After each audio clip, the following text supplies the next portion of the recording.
नमस्कार साथियों, स्वागत है आप सभी का आप ही के अपने YouTube channel GK selection point Ramesh मुंड में। साथियों, आज मैं आपको बताऊंगा नई शिक्षा नीति न्यू एजुकेशन पॉलिसी 2020 के बारे में।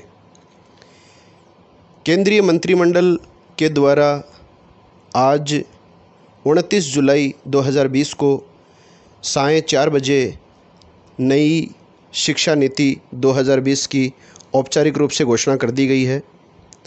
ये जो औपचारिक घोषणा है ये केंद्रीय मंत्रियों प्रकाश जावड़ेकर और डॉक्टर रमेश पोखरियाल निशंक, जो वर्तमान में मानव संसाधन विकास मंत्री हैं, के द्वारा संयुक्त रूप से की गई है।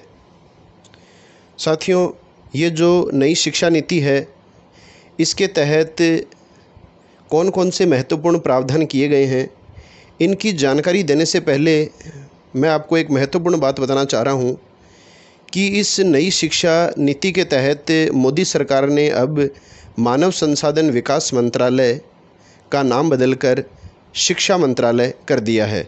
यह आपको विशेष रूप से ध्यान में रखना है कि मानव संसाधन विकास मंत्रालय का नाम बदलकर इस नई शिक्षा नीति के तहत क्या कर दिया गया है, शिक्षा मंत्रालय। और देश में नई शिक्षा नीति जो है वो 34 वर्षों के बाद लाई गई है। इससे पहले 1986 में राष्ट्रीय शिक्षा नीति का निर्माण किया गया था। 1992 में इस शिक्षा नीति में कुछ बदलाव भी किए गए थे और राजीव गांधी सरकार के द्वारा जो है वो इस मंत्रालय को नाम मानव संसाधन विकास मंत्रालय दिया गया था, जो अब बदलकर शिक्षा मंत्रालय कर दिया गया है। इसके अलावा साथियों, इस शिक्षा नीति का जो उद्देश्य है वो है युवाओं के लिए उच्च शिक्षा आसानी से सुलभ कराना।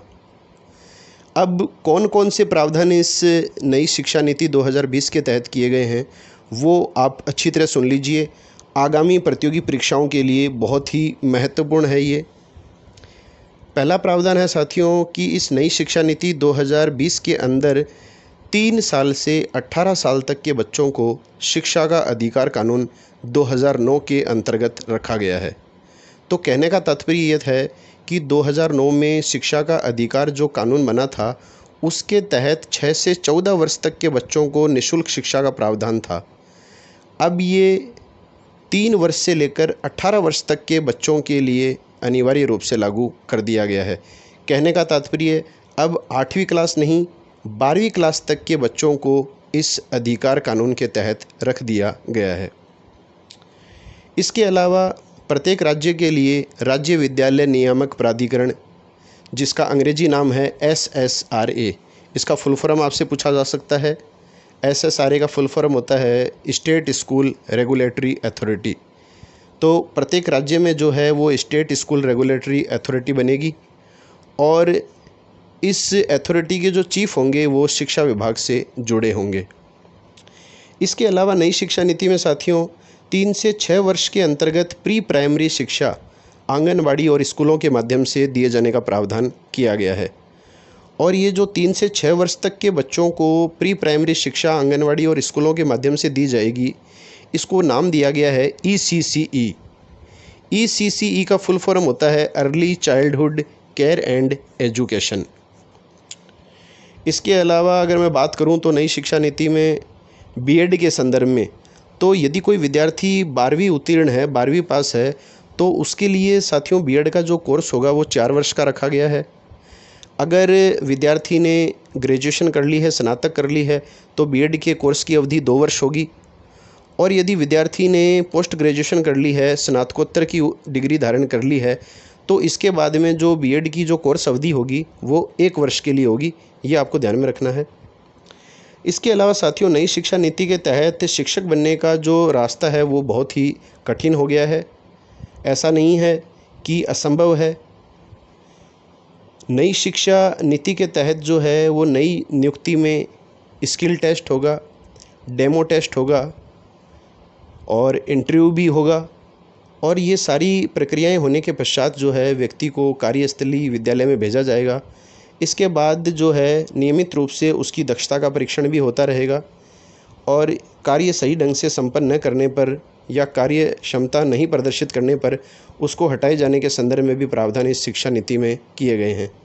इसके अलावा जो प्रोविज़न पीरियड 2 वर्ष का है उसको भी बढ़ाए जाने के संदर्भ में प्रावधान इस शिक्षा नीति के तहत किए गए हैं। नई गाइडलाइन आ जाती है, उसके बाद में हमें विस्तार से सभी जानकारियाँ मिल पानी संभव हो जाएगी। इसके अलावा साथियों, शिक्षकों को गैर शिक्षण कार्यों से मुक्त किया जाएगा इस शिक्षा नीति के तहत। ये बहुत अच्छा कार्य है। आप सभी जानते हैं कि बीएलओ का कार्य शिक्षकों से कराया जा रहा है, ऑफिशियल अन्य वर्क भी करवाए जा रहे हैं।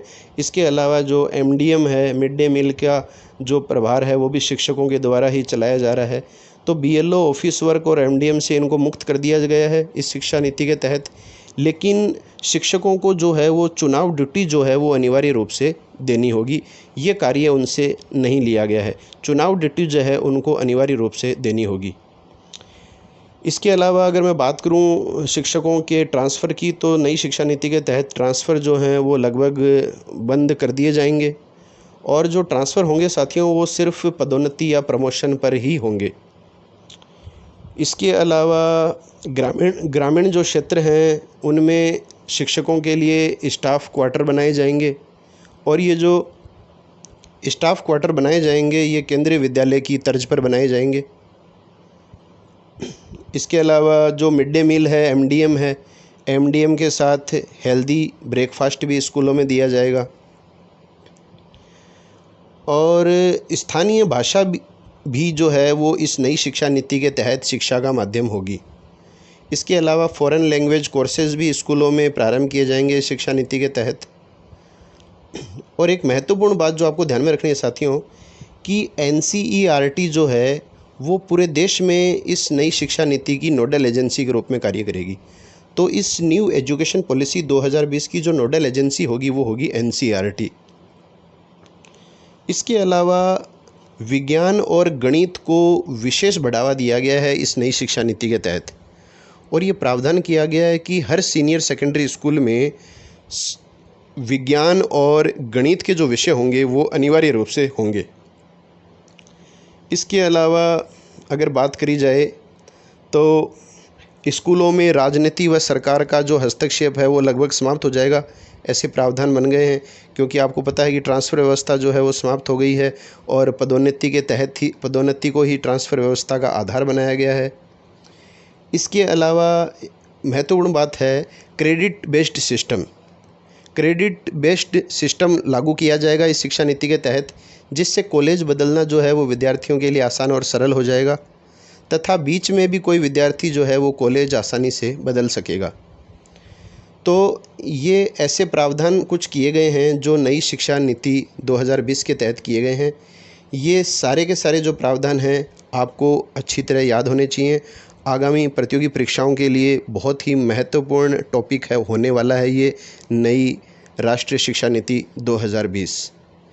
अगर वीडियो पसंद आया है साथियों तो इसे लाइक कीजिए, अधिक से अधिक साथियों में इस नई शिक्षा नीति का प्रचार प्रसार करें, शेयर करें और यदि चैनल पर नए हैं तो चैनल को सब्सक्राइब करें, बेल आइकन को दबाएं ताकि मेरे द्वारा प्रत्येक बुधवार तथा शनिवार को प्रातः 9 बजे जो नियमित रूप से वीडियोस प्रदर्शित किए जा रहे हैं उनके नोटिफिकेशन सबसे पहले आपको मिल सकें।